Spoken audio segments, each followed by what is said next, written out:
Injury ഉണ്ടായ ഒരു കാലിനെ പറ്റിയിട്ടും അതുപോലെ തന്നെ സർജറി ചെയ്ത ഒരു കാലിനെ പറ്റി നമ്മൾ പലതവണ ഡിസ്കസ് ചെയ്തെങ്കിലും അതിന്റെ ഓപ്പോസിറ്റ് ലെഗിനെ പറ്റി ഡിസ്കസ് ചെയ്യേണ്ടത് വളരെ അത്യാവശ്യമായിരിക്കുകയാണ്. കാരണം എന്താണെന്ന് വെച്ച് കഴിഞ്ഞാൽ ഇന്ന് പല ആളുകളും എന്നോട് പറയുന്നത് ഓപ്പോസിറ്റ് ലെഗിൽ ഉണ്ടാകുന്ന ഇഷ്യൂസിനെ പറ്റിയിട്ടാണ്. അതായത് സർജറി ചെയ്ത ലെഗോ ഇഞ്ചുറി ഉണ്ടായ ലെഗോ അല്ല, ആ ലെഗ് കൂടാതെ ഓപ്പോസിറ്റ് ലെഗിൽ അവർക്ക് പെയിൻ ജനറേറ്റ് ചെയ്ത് തുടങ്ങുന്നു, അല്ലെങ്കിൽ പ്രശ്നങ്ങൾ വന്നു തുടങ്ങുന്നു എന്നുള്ള കാരണമാണ് പലരും കംപ്ലൈന്റ് ആയിട്ട് പറയുന്നത്. അപ്പോൾ അതിനെന്തൊക്കെയാണ് സൊല്യൂഷൻ, എന്തൊക്കെയാണ് അതിന് റെമഡീസ്, എന്തൊക്കെ കാര്യങ്ങൾ ശ്രദ്ധിക്കണം, എന്തുകൊണ്ടാണ് ഇങ്ങനെ ഓപ്പോസിറ്റ് ലെഗിൽ പെയിൻ ഉണ്ടാകുന്നത്, ഈ കാര്യമാണ് ഈ ഒരു വീഡിയോയിൽ ക്ലിയർ ആയിട്ട് തന്നെ എക്സ്പ്ലെയിൻ ചെയ്ത് തരാൻ പോകുന്നത്. അപ്പോൾ സ്റ്റേ ട്യൂൺഡ്.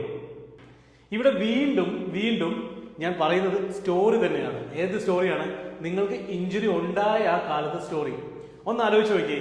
നിങ്ങൾക്ക് ഇഞ്ചുറി ഉണ്ടായ സമയത്ത് ആ ഇഞ്ചുറി കാരണം നിങ്ങൾ ഇഞ്ചുറി ഉണ്ടായ ലെഗ് അധികം കാല് കുത്താതെയും അല്ലെങ്കിൽ അധികം ആ കാല് വെച്ചിട്ടുള്ള ആക്ടിവിറ്റീസ് കുറച്ചുകൊണ്ട് നിങ്ങൾ പല കാര്യങ്ങളും ചെയ്തു അല്ലെ. ആ സമയങ്ങളിലൊക്കെ ആരായിരുന്നു ആ കാലിലേക്ക് പോകേണ്ട വെയിറ്റും കൂടി താങ്ങി തന്നതാരായിരുന്നു? ഓപ്പോസിറ്റ് ലെഗ് ആയിരുന്നു.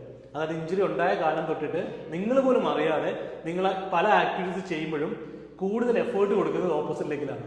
ഒരുപക്ഷെ ചില ആളുകൾക്ക് ഇത് അറിയാം, ചില ആളുകൾക്ക് ഇപ്പോഴും ഇത് അറിയില്ല. ഇങ്ങനെ സംഭവിക്കുന്ന സാഹചര്യങ്ങളൊന്ന് ഓർത്ത് നോക്ക്. കുറേ നാളുകളായിട്ട്, വർഷങ്ങളായിട്ട് തന്നെ നിങ്ങളുടെ ഓപ്പോസിറ്റ് ലെഗ് നിങ്ങൾക്ക് വേണ്ടി ഓവർ സ്ട്രെയിൻ ചെയ്യുകയാണ്, ഓവറായിട്ട് ജോലികൾ ചെയ്യുകയാണ്. നമ്മുടെ ശരീരത്തിൽ വെയിറ്റ് ഉണ്ട് അല്ലെ, നമ്മുടെ ശരീരത്തിൽ വെയിറ്റ് ഉണ്ട്. ഈ ശരീരത്തിന്റെ വെയിറ്റിനെ രണ്ട് ഈക്വൽ ആയിട്ട് സ്പ്ലിറ്റ് ചെയ്ത് കഴിഞ്ഞാൽ ഈ രണ്ട് വെയിറ്റും നമ്മൾ രണ്ട് കാലിൽ കൂടെയാണ് പോകുന്നതെന്ന് പറയാൻ സാധിക്കും അല്ലെ. അപ്പോൾ ശരീരത്തിന്റെ വെയിറ്റ് എങ്ങനെയാണ് പോകുന്നത്? അതിനൊരു ലൈൻ ഓഫ് ഗ്രാവിറ്റി ഉണ്ട്. ഈ ഗ്രാവിറ്റിയിൽ കൂടെ ശരീരത്തിന്റെ ഭാരം ഭൂമിയിലേക്ക് പോവുകയാണ്. അപ്പോൾ ഇത് ഏത് വഴിയാണ് പോകുന്നത്? മുട്ടിനകത്തോടെ തന്നെയാണ് പോവുക അല്ലെ. അപ്പൊ ഈ ഗ്രാവിറ്റിയിൽ വരുന്ന കുറച്ച് ചേഞ്ചസ് കാരണം പോസ്റ്ററിൽ കറക്ഷൻ ഉണ്ടാവും എന്നൊക്കെ നമ്മൾ ഇതിന് മുമ്പുള്ള വീഡിയോയിൽ നമ്മൾ പറഞ്ഞതാണ്. പക്ഷെ ഇപ്പോൾ ഞാൻ അതിലേക്കല്ല ഫോക്കസ് ചെയ്യുന്നത്. അങ്ങനെ ഈ വെയിറ്റ് ശരീരത്തിലേക്ക് പോകേണ്ടത് കൊണ്ട്, അല്ലെങ്കിൽ ഈ വെയിറ്റ് ശരീരത്തിലേക്ക് പോകേണ്ടത് ആവശ്യമാണ് അല്ലെ. എന്നാൽ ഒരു കാലിന് ഒരു ഇഞ്ചുറി ഉണ്ടായതിനു ശേഷം നിങ്ങൾ ആ കാല് ശരിക്കും കുത്തി നടക്കാൻ പറ്റാതെ വരികയോ അല്ലെങ്കിൽ ആ കാലിലേക്ക് അധികം വെയിറ്റ് കൊടുക്കുന്നില്ലെങ്കിൽ എന്ത് സംഭവിക്കും? ഈ കാലിലേക്ക് പോകേണ്ട വെയിറ്റും കൂടി ഓപ്പോസിറ്റ് കാല് വഴി പോകും അല്ലെ. അപ്പോൾ ഈ മുട്ടിൽ എന്താണോ ഉള്ളത്? ഷോക്ക് അബ്സോർബർ ഉണ്ട്. മുട്ടിൽ വരുന്ന ഷോക്കിനെ അബ്സോർബ് ചെയ്യാനായിട്ട് ഒരു ഷോക്ക് അബ്സോർബർ ഉണ്ട്. അതിന്റെ പേരെന്താണ്? മെനിസ്കസ് എന്നാണ് അല്ലെ. അപ്പൊ ഈ മെനിസ്കസ് ഉണ്ട്. ഈ മെനിസ്കസിൽ ഒരു ചെറിയ ഇഞ്ചുറി സംഭവിച്ചു കഴിഞ്ഞു കഴിഞ്ഞാൽ അത് പെയിൻ ആയിട്ട് വരാം അല്ലെ. പെയിൻ ആയിട്ട് ഡെവലപ്പ് ചെയ്യാനുള്ള ചാൻസ് ഉണ്ട്. ഇനി കൂടുതലായിട്ട് ഓവർ സ്ട്രെയിൻ ഉണ്ടാവുന്നത് കൊണ്ട് തന്നെ ഈ മെനിസ്കസിൽ ഡിസ്റ്റർബൻസ് വരും. അപ്പൊ ഈ മെനിസ്കസിൽ ഡിസ്റ്റർബൻസ് വരുമ്പോൾ എന്താണ് ആദ്യം തന്നെ ഉണ്ടാവുക? നിങ്ങൾക്ക് മുട്ടിൽ ചില ബുദ്ധിമുട്ടുകളൊക്കെ തോന്നി തുടങ്ങും. ആ ഓപ്പോസിറ്റ് ലെഗിൽ എന്തൊക്കെയോ സ്ട്രെയിൻ വരുന്നതായിട്ട് തോന്നും. കുറച്ച് നേരം ഇരുന്നിട്ട് എണീറ്റ് കഴിഞ്ഞ് കഴിഞ്ഞാൽ ഒരു ടൈറ്റ്നസ് ഉള്ളതായിട്ട് തോന്നും. അതുപോലെ തന്നെ പെയിൻ ഗ്രാജുവലി ജനറേറ്റ് ചെയ്യുന്നതായിട്ട് തോന്നും. അപ്പോൾ ഇങ്ങനെ പെയിൻ വരുന്നതിന്റെ കാരണം എന്ന് പറയുന്നത് പതിയെ പതിയെ പതിയെ ഓപ്പോസിറ്റ് ലെഗും ഒരു ഇഞ്ചുറി ഉണ്ടാവുന്ന സ്റ്റേജിലേക്ക് പോയിക്കൊണ്ടിരിക്കുകയാണ് എന്നുള്ളതാണ് അർത്ഥം. ഇത് എപ്പോൾ തിരിച്ചറിയണം? ആദ്യത്തെ സ്റ്റേജിൽ തന്നെ ഇത് തിരിച്ചറിയണം. ഇങ്ങനെ തിരിച്ചറിഞ്ഞ് നിങ്ങൾ പ്രവർത്തിച്ചാൽ മാത്രമേ ഇതിനെ വേണ്ട രീതിയിൽ കറക്റ്റ് ചെയ്യാൻ സാധിക്കുള്ളൂ. ഇനി ഇത് തിരിച്ചറിഞ്ഞില്ലെങ്കിൽ എന്ത് സംഭവിക്കും?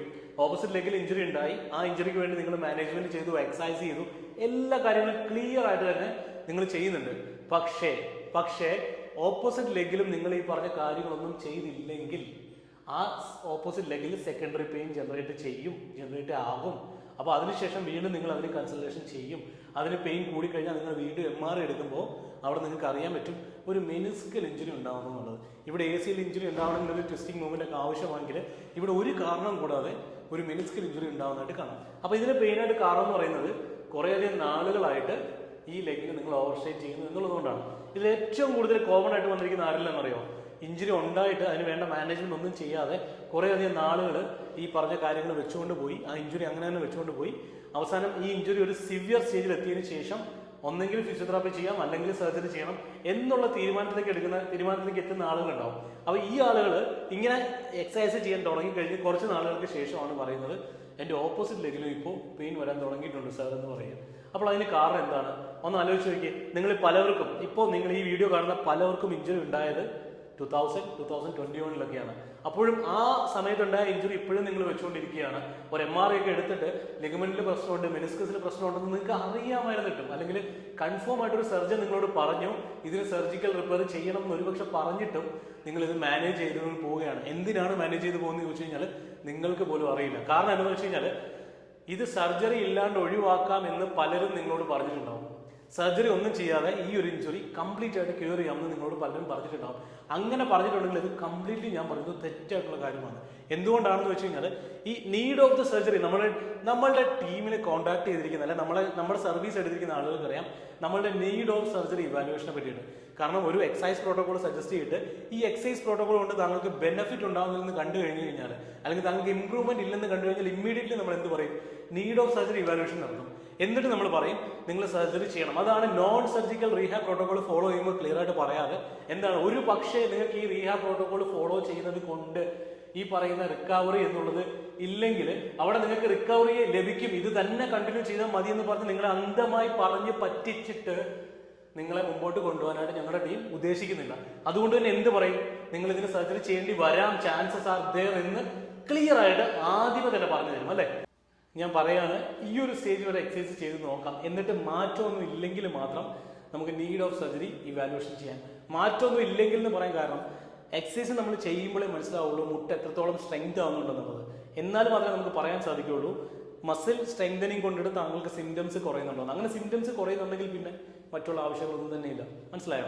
അപ്പോൾ ഓപ്പോസിറ്റ് ലെഗ് ഇഷ്യൂസ് മെയിൻ ആയിട്ട് കവർ ചെയ്യേണ്ട ഒന്നായിരുന്നു ഏറ്റവും ആദ്യം തന്നെ പറഞ്ഞ ടൈറ്റ്നെസ് പോലുള്ളൊരു ഫീൽ, അത് മുട്ടിനൊരു പിടുത്തം ഉണ്ടാവുക. രണ്ടാമത്തത് പെയിൻ ഉണ്ടാവുക, ചെറിയ രീതിയിലുള്ള സൂചി കുത്തുന്നുള്ള വേദനയൊക്കെ മുട്ടിന് വന്നു തുടങ്ങുക. അതിനുശേഷം ഉണ്ടാകുന്നത് അഗ്രവേറ്റ് ചെയ്യുന്ന പെയിൻ, അതായത് കൂടി വരുന്ന വേദന. അപ്പോൾ ഇത്രയും കാര്യങ്ങൾ ഉണ്ടെങ്കിൽ തന്നെ മനസ്സിലാക്കാം ഓപ്പോസിറ്റ് ലെഗിൽ ഓവറായിട്ട് സ്ട്രെയിൻ കൂടുതലാണ്. ഈ ഓപ്പോസിറ്റ് ലെഗിൽ ഓവറായിട്ട് സ്ട്രെയിൻ കൂടുന്നതുകൊണ്ട് തന്നെ നിങ്ങൾക്ക് പല രീതിയിലുള്ള ബുദ്ധിമുട്ടുണ്ട്. അതുകൊണ്ട് തന്നെ നിങ്ങൾ എത്രയും പെട്ടെന്ന് തന്നെ നിങ്ങൾ വേണ്ട രീതിയിൽ കൺസിഡറേഷൻ എടുക്കണം, അല്ലെങ്കിൽ നിങ്ങൾ അതിനുള്ള റെമഡീസ് സ്റ്റാർട്ട് ചെയ്യണം എന്നുള്ളത്. ഇനി ഇത് കഴിഞ്ഞതിന് ശേഷം നിങ്ങൾ ഇതിനുള്ള ഇമ്പോർട്ടൻസ് എടുക്കുന്നില്ലെങ്കിൽ തീർച്ചയായിട്ടും നിങ്ങളുടെ ഓപ്പോസിറ്റ് ലെഗിലും ഒരു മെനിസ്കൽ ടിയർ ജനറേറ്റ് ചെയ്യാനുള്ള ചാൻസ് ഉണ്ട്. ആ ഒരു ടിയർ ചാൻസിനെ നിങ്ങൾ തീർച്ചയായിട്ടും ഒഴിവാക്കി നിർത്തുക. എങ്കിൽ മാത്രമേ നിങ്ങൾക്ക് കംപ്ലീറ്റ് ആയിട്ടുള്ള ഒരു റിക്കവറി കിട്ടുള്ളൂ. ഒരു റിക്കവറി എന്ന് പറയുന്നത് നിങ്ങൾ സർജറി ചെയ്ത ലെഗിന്റെ മാത്രം റിക്കവറി അല്ല, നിങ്ങളുടെ രണ്ട് ലെഗിന്റെയും കൂടെ പ്രോപ്പറായിട്ട് റിക്കവറിയാണ്. എങ്കിൽ മാത്രമേ നിങ്ങൾക്ക് റിട്ടേൺ ടു നോർമൽ ആക്ടിവിറ്റീസ്, സാധാരണ ഇതിലുള്ള ആക്ടിവിറ്റീസിലേക്കൊക്കെ റിട്ടേൺ ചെയ്യാൻ സാധിക്കുള്ളൂ. വളരെ വളരെ ഇമ്പോർട്ടൻ്റ് ആണ്. എല്ലാവരും നോട്ട് ചെയ്ത് വെച്ചോളാം ഈ 3 കാര്യം. ഓപ്പോസിറ്റ് ലെഗിന്റെ കാര്യങ്ങൾ ആരും മറന്നു പോകരുത്. അത് മറന്നു പോകാതിരിക്കാനാണ് ഇത്ര ഡീറ്റെയിൽ ആയിട്ട് എക്സ്പ്ലനേഷൻ തന്നിരിക്കുന്നത്. അപ്പോൾ അത് നിങ്ങൾ എല്ലാവരും ഫോളോ ചെയ്യുക.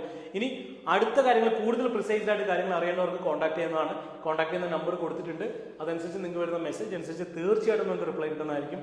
അപ്പോൾ അത് കൂടാതെ നമ്മുടെ ഓൺലൈൻ റീഹാബ് പ്രോട്ടോകോൾ, നമ്മുടെ സ്പെഷ്യലൈസ്ഡ് അഡ്വൈസസ് എല്ലാം തന്നെ ഓൺലൈനായിട്ട് കംപ്ലീറ്റ് ആയിട്ട് തന്നെ ഓൺലൈനിൽ നിങ്ങൾക്ക് ലഭിക്കുന്നുണ്ട്. അപ്പോൾ തീർച്ചയായിട്ടും കോൺടാക്ട് ചെയ്ത് കഴിഞ്ഞാൽ അതിൻ്റെ ഡീറ്റെയിൽസ് നമ്മുടെ സ്റ്റാഫ് പറഞ്ഞു തരുന്നതായിരിക്കും. ഈ ഓപ്പോസിറ്റ് ലെഗിൽ ഇഷ്യൂ ഉള്ള ആളുകൾക്കും അതുപോലെ തന്നെ സർജറി ലെഗിൽ ഇഷ്യൂ ഉള്ള ആളുകൾക്കും ഇനി സർജറിക്ക് ശേഷം ഏതൊക്കെയോ റീഹാബ് എക്സസൈസ് ഒക്കെ ചെയ്തു അതിനുശേഷം പ്രോപ്പറായിട്ട് റിക്കവറി ഒന്നും ഉണ്ടായിട്ടില്ല എന്ന് വിചാരിക്കുന്ന ആളുകൾക്കും 100% ട്രസ്റ്റഡ് ആയിട്ട് തന്നെ നമ്മളെ കോൺടാക്ട് ചെയ്യുന്നതാണ്. നമ്പർ കൊടുക്കുന്നുണ്ട്. അപ്പോൾ വാട്സപ്പിൽ നിങ്ങളൊരു മെസ്സേജ് അയച്ചാൽ മാത്രം മതി, നമ്മുടെ ടീം കോൺടാക്ട് ചെയ്യുന്നതായിരിക്കും. കോൺടാക്ട് ചെയ്തിട്ട് കാര്യങ്ങളെല്ലാം ഡിസൈഡ് ചെയ്യുന്നതായിരിക്കും. അതുപോലെ തന്നെ നിങ്ങൾക്ക് ഡയറക്റ്റ്ലി റിപ്പോർട്ട് അയക്കാൻ താല്പര്യമുള്ളവർക്ക് ഡയറക്റ്റ്ലി റിപ്പോർട്ട് അയക്കാം, ഡിസ്ചാർജ് സമ്മറി അയക്കാം. അതിനുശേഷം നമ്മൾ സർജിക്കൽ ടെക്നിക്കും കാര്യങ്ങളെല്ലാം നോക്കിയതിന് ശേഷം നിങ്ങൾ എലിജിബിലിറ്റി ക്രൈറ്റീരിയ ചെക്ക് ചെയ്യും. ഒരു കാര്യം പ്രത്യേകം ഓർമ്മിപ്പിക്കുകയാണ്, നമ്മുടെ റീഹാബ് പ്രോട്ടോക്കോളിലേക്ക്, ഓൺലൈൻ റീഹാബ് പ്രോട്ടോക്കോളിലേക്ക് നമ്മൾ എലിജിബിലിറ്റി അനുസരിച്ച് മാത്രമേ ആഡ് ചെയ്യുന്നുള്ളൂ. കാരണം നിങ്ങൾ എലിജിബിൾ ആണ്, നിങ്ങൾക്ക് എക്സസൈസ് ചെയ്ത് കഴിഞ്ഞാൽ ഇംപ്രൂവ് ഉണ്ടാവുമെന്നുള്ള ഉറപ്പുള്ളതുകൊണ്ട് മാത്രമാണ് നമ്മൾ എലിജിബിലിറ്റി ക്രൈറ്റീരിയ വെച്ചിരിക്കുന്നത്. കാരണം നമ്മുടെ റീഹാബ് പ്രോട്ടോകോൾ ഫസ്റ്റ് 60 ഡേയ്സിൽ കംപ്ലീറ്റ് നമ്മൾ ക്യാഷ് ബാക്ക് ഗ്യാരണ്ടിയാണ് വരുന്നത്. കാരണം എന്തുകൊണ്ടാണെന്ന് വെച്ച് കഴിഞ്ഞാൽ നമ്മൾ 100% റിക്കവറി ഉണ്ടാകും എന്നുള്ള ആൾക്കാരെ മാത്രമേ നമ്മൾ സെലക്ട് ചെയ്യുന്നുള്ളൂ. അതുകൊണ്ട് തന്നെ നിങ്ങൾക്ക് റിക്കവറി 100% ഉണ്ടാവും.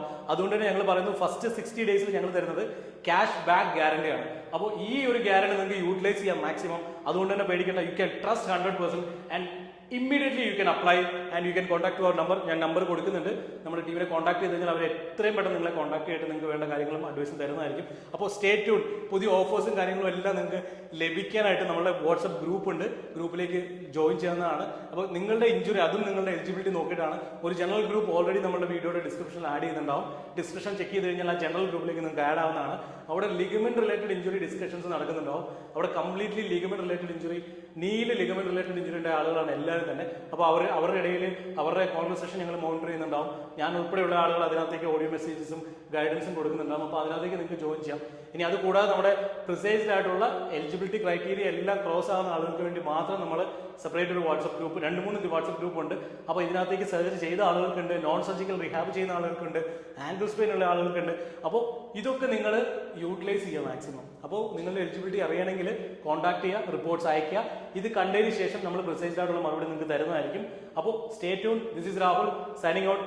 കാണാം അടുത്ത വീഡിയോയിൽ.